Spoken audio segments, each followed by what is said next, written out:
So I want to talk about the supermom fallacy. There are so many women who have really approached life with this idea that they have to be the supermom. And it's more than just when your children are little.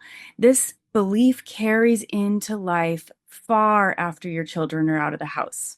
So I want to give you some awareness, some understanding, and I want to give you some actionable steps that you can take so you can shift this pattern and stop self-betraying, really. If you're new here, welcome. I'm Ketra Thompson, and I help my clients to reframe the subconscious programming that's driving their unwanted behavior and their unwanted feelings. So I use a combination of custom hypnotherapy, mind coaching, and relationship coaching to help people get the life and love that they want. And if you'd like to learn more, you can check out the link in the description below, where there's all kinds of info on my website, and you can set up a completely complimentary consultation call so you and I can chat and I can get to the heart of what's going on and make my best recommendations. So I want to talk about this super mom mentality, and really from my own life experience and perceptions and what I've learned along the way. The truth is, I currently have clients in their 30s, 40s, 50s, 60s, even sometimes in their 70s that are still dealing with this mentality long after their children are out of their house. And so it's that belief that we have to do it all. It's the belief that we have to accomplish everything and meet this certain standard. And it's not just about children, it's also about the way the world sees us. And so I remember when my children were little, I very much was trying to prove myself to the world. I was married at 19. I had my first child at 19.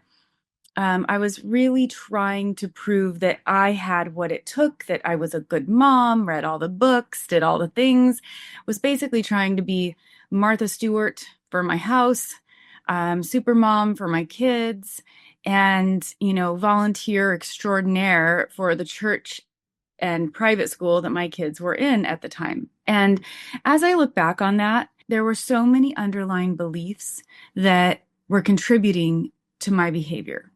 And I could not have done it without my spouse at the time. I think a lot of times women feel like they're doing it all on their own, and sometimes they truly are. And other times, maybe they aren't doing it on their own and they're not really giving the spouse the credit that they deserve, because I could not have handled that well on my own. Now, if I had dropped every single thing I was trying to do and I was just working and that was my main focus, I would have had to let go of those expectations. But there was a period of time where I was a stay-home mom. And so I took on even more stuff during that time that I really didn't need to take on, but there was a subconscious belief that I was proving myself and this would make me good and this would make me acceptable. And so when we carry that into the later years of even when our children aren't home anymore, what I see in a lot of my clients is there is this continual belief that they have to deal with certain things on their own. And sometimes men have this programming as well, where they think, oh, I want to keep it to myself, pull back, solve things myself, and not share with my spouse. But I also see it in lots of women who are over-functioning and have even some codependent tendencies. And so what happens is they don't let anyone into their life. They don't share their needs with their spouse. They don't share their fears. They don't share what's going on inside of themselves. They don't have a lot of awareness about what's going on inside, but they just feel utterly exhausted. They feel like they don't have purpose. They don't feel alive anymore. They really feel like they're still trying to prove something to the world, and they don't even know what yet. They still don't really know what that is. They hyper-focus on weight loss, or they hyper-focus on, that belief system of, I'm not a good mom if I let all this go. And so a lot of them are reaching burnout, especially the ones that are younger. The 30 and 40-year-old demographic are reaching full burnout and literally having to quit their jobs and like having a mental breakdown. And in a lot of those cases, they do have spouses that aren't helping at all. And they're still trying to do everything, be everything, work full time, do everything at home. They literally serve the plates of their, kids and their spouse for them. They're not delegating out anything. And all of this self-betrayal comes from the internal programming. And when we're programming our subconscious mind, which, by the way, the subconscious mind runs over 95% of everything we think, feel, and do. Like, it is the powerhouse. But it's primarily programmed from birth to age 7. And then after that, it's influenced by our life circumstances, complex traumas, even big traumas. But there's sort of this solid foundation in there, and it doesn't accept new influence very well. And so those inner beliefs of, well, this is just how it's done. I had a client recently say, well, this is what my mom always taught me. This is what a good wife is. This is what a good mom is. And the reality is, after discussing that further, we realized, well, your mom didn't work. And even when she didn't work, she probably carried too much weight. I know how busy I was as a stay-home mom. I was busier than when I went to work. Work was a break. And so she's comparing herself to a generation and a situation that doesn't exist for her because she's working full-time and she has 4 kids at home. And every time she would express her need for help, her husband would dismiss her and just not help. And so when you keep going at that pace, keep doing everything for everyone, you reach burnout. And so the real answer to this is addressing the subconscious programming that makes you think you have to keep doing that's where your value lies. Because what you want to be able to do is stop overfunctioning. Stop doing those things that other people aren't willing to help with. Let go of responsibilities. Teach your kids to do their own laundry. Stop holding yourself to a high standard with the meals you have to make or whatever it is. And you have to pull back and tune into yourself. But it's really hard to do until life collapses around you and all of a sudden you don't know what else to do. And sometimes that's where people end up, and that's a wake-up point, which is fine. But I think most of us would rather reach that realization before we get to that burnout. Now, I was in a short second marriage after my long-term first marriage, and I found that these people do exist where I'd never experienced it, but I then had a spouse that would not help with anything, would not take responsibility for anything, even his own children. And so I realized very quickly, this is not sustainable. I actually needed the help I got in my first marriage. I needed the additional support. I could not do everything on my own. And all the while I was dealing with a lot of destructive emotional abuse kind of behavior within that marriage. And so it became very apparent to me that I could not do it on my own. And the thing that I want to stress most here is that if you can start reaching out to other people and making connections and making requests, you're going to feel some of that pressure release. Because when we have this programming, we stay hyper-focused on the way that the world perceives us. And we're constantly trying to perform in a way that the world will give us approval. And when we start making authentic connections with other people where we're vulnerable and we're open, we start to realize that we don't have to be perfect. Now, you still might be battling with those subconscious programs, which the most effective way to deal with those is the hypnotherapy process, for sure, because that's the only time we have access to the subconscious mind after the age of 7, really. So you can address them subconsciously so that you can finally relax your nervous system and step into that vulnerability, but you can also do it on your own.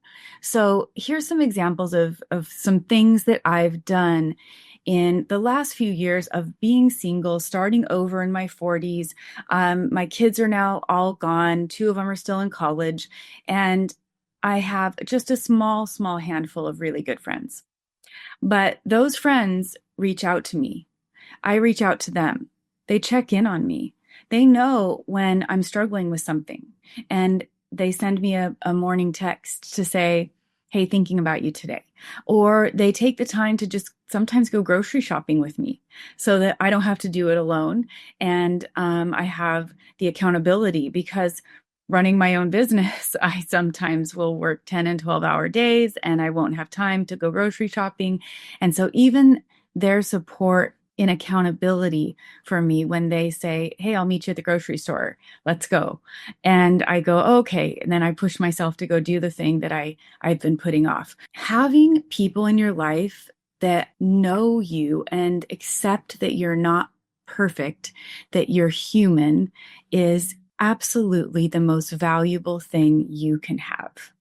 It doesn't mean they're there 24/7. It doesn't mean they actually can fulfill the role of a supportive, loving spouse, but it does mean that you don't feel alone in this world, that you do feel seen and understood, that you do feel like there's a space where you can be yourself. And so that's what I would encourage you. If you feel like you're in that place of never knowing what you want, never knowing what you need, not having a voice in your own life, not being assertive, not feeling like you have purpose, feeling stuck and flat, sometimes numbed out, all of those feelings are because you have been letting this subconscious programming run the show, which isn't your fault. That's how the subconscious mind works. But we've got to challenge those old beliefs, and we've got to step into the assertiveness of being incrementally more vulnerable with the people in our life as they've earned a space to be a receiver, I guess, of our vulnerability.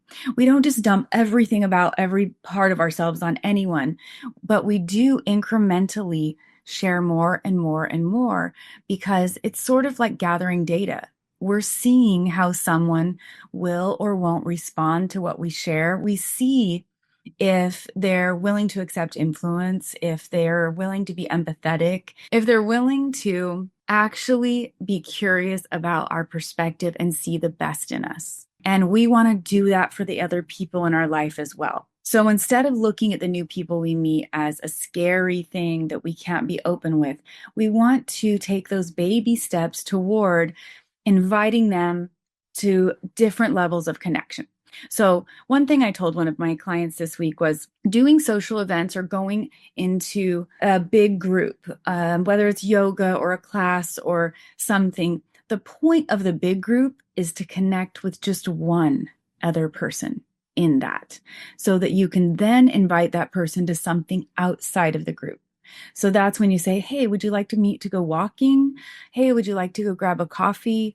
Hey, this thing's coming up. Can we exchange numbers so I could communicate and we could see if, we want to go together? And it's taking that next step in creating an environment where we can share part of ourselves and build some rapport. Because shared experiences and shared time together, especially repetitiously, let's say you walk with the same person once a week, every week, or twice a week, you're going to have time and space to let your guard down and to let that person in. Now, the other thing I want to say that you want to keep in mind as you're getting out of a funk or burnout or whatever that is for you is that you can talk about the problem, you can rant about the problem, you can vent about the problem, but then you don't want to stay there. You don't want to come back to the problems that are not working well every time you talk to your friends, because what you focus on gets bigger. And so you want to step out of that and start focusing on the things that are working well.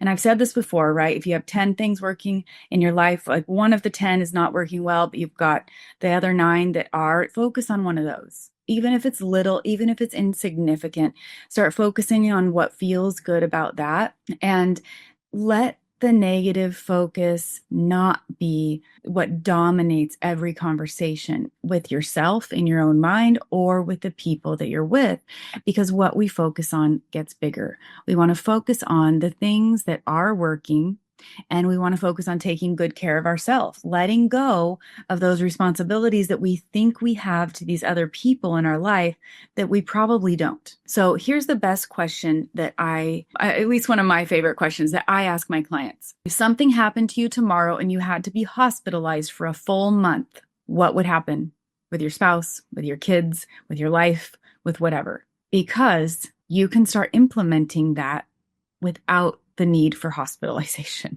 right? You can start turning things over to other people, stop over functioning. And if they refuse to do it, you just have the boundaries to step back and go, yeah, I know they're capable of making their own food.